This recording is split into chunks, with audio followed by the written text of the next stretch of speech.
you make good choices, good things are going to happen to you, wherever you are, good or bad, because of choices you made. Louis Leo Holtz was born in Follinsby, West Virginia on January 6, 1937.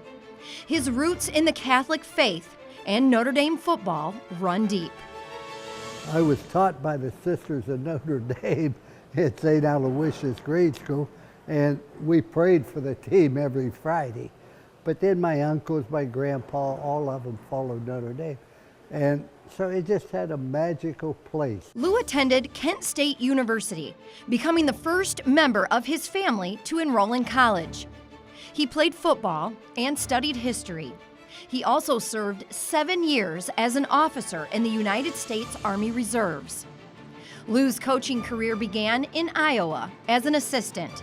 From there, he coached at Connecticut, South Carolina, and Ohio State, to name a few. In 1969, he landed his first head coaching job at William & Mary and went on to North Carolina State, Arkansas, and Minnesota. He even spent a year coaching in the NFL with the New York Jets.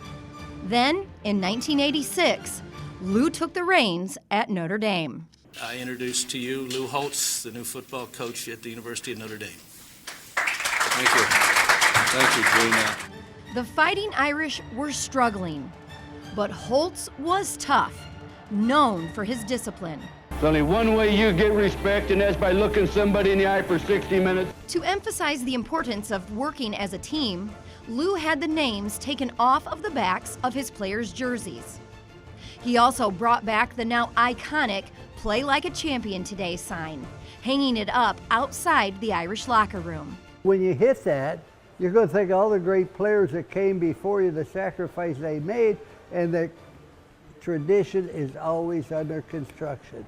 After some tough losses those first 2 years, Lou led Notre Dame to its first national title since 1977. Number one in the 1988 collegiate football season. Beating the West Virginia Mountaineers in the Fiesta Bowl.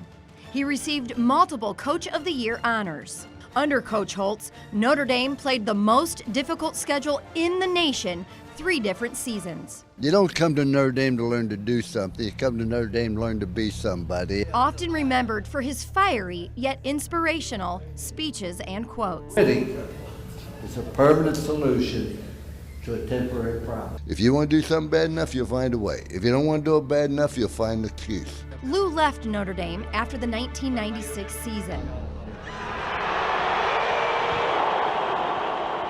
In his final game at Notre Dame Stadium, the Irish rolled to a 62-0 victory over Rutgers, giving the legendary coach his 100th victory at Notre Dame. I will be with you. I can only say thank you from the bottom of my heart. Lou spent the next 2 seasons with CBS as a sports analyst before coming out of retirement in 1999 to return to South Carolina, this time as head coach of the Gamecocks. He stepped away from the football field for good in 2004, writing several books and working as an analyst for ESPN. In 2008, Coach Holtz was inducted into the College Football Hall of Fame. That same year, Notre Dame unveiled a statue of Lou outside Notre Dame Stadium, joining other Irish coaching legends. To see a young man come in out of high school, just has a lot of questions about himself, doesn't have an awful lot of confidence, and to watch them grow and develop and teach them how to make good choices. See, I never really felt I coached football, I felt I coached life. And for Lou, life was about giving back. Through the Holtz Family Foundation, helping fund scholarships, Christian ministries, and homeless centers. And the Holtz's Heroes Foundation, where athletes across the country work with food banks and help pay for the education and needs of underprivileged and legacy students.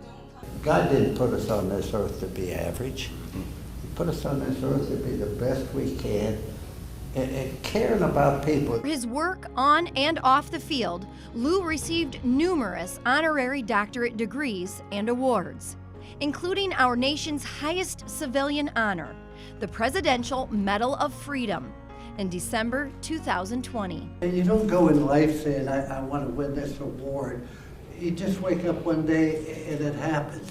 Despite all of the honors and accolades, what mattered most to Lou in his life were his wife, Beth, and their family. My family has always been the most important thing, and we stay in touch, we encourage one another. His love for Notre Dame and his players often brought him back to campus in the fall for the 1988 championship reunions.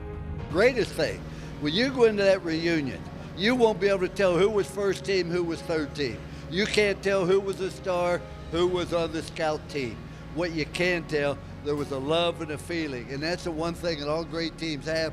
And brunches, sharing countless stories and memories. These guys are in the Hall of Fame because of what they did. I'm in the Hall of Fame because of what they did. I'm in the Hall of Fame. And at the center of it all, his faith. Since I lost my wife of 59 years, you really take on a real perspective. And living alone is not easy, I promise you that. But God's with me, and I have a strong faith in God. As long as you have a faith in God, the rest of it have a way of working itself out. Lou Holtz, a loving husband, father, philanthropist, coach, mentor, friend, who always stood true in God, country, Notre Dame. As I always say, we're Notre Dame and you ain't.